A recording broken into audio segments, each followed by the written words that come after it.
Après, je voudrais poser une question à François pour que là aussi il clarifie un point. Je le dis sans agressivité, j'espère qu'il ne prendra pas ainsi. J'ai cru comprendre que dans la fonction publique, il voulait passer aux 39 heures dès 2017 et avec un salaire correspondant à 37 heures.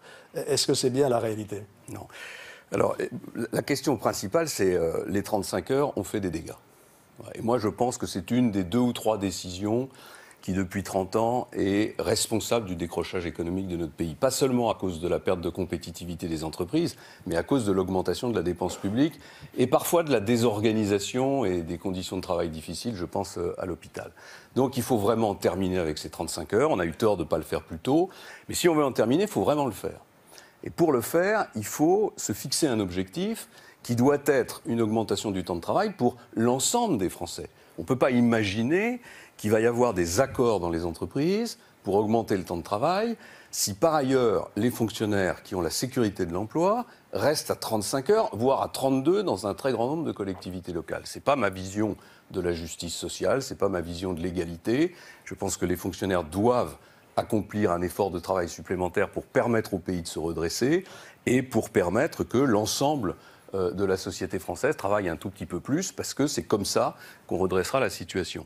Alors, s'agissant de la fonction publique, ça ne peut se faire évidemment que dans le cadre d'un accord, d'une négociation. Cette négociation, elle doit porter sur les contreparties de l'augmentation du temps de travail.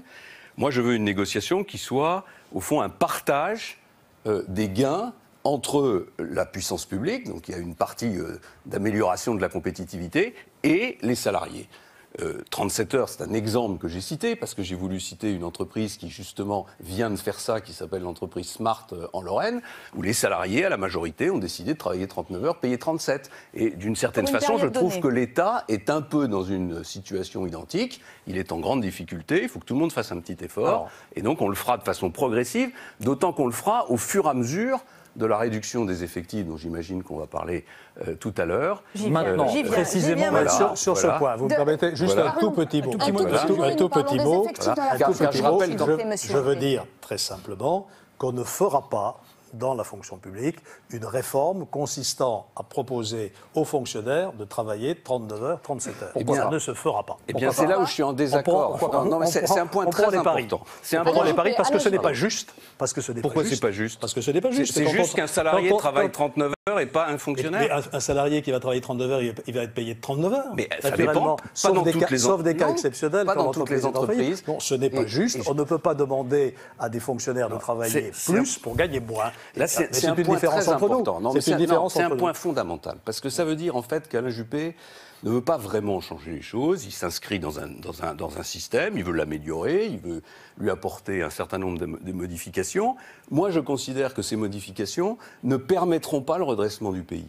Si on veut que le pays se redresse, il faut que tout le monde fasse un effort supplémentaire. Au fond, il faut qu'on travaille un peu plus et qu'on dépense un peu moins. Je rappelle que quand on est passé de 39 à 35 heures, on n'a pas diminué les salaires au passage. Donc il y a un espace de négociation possible.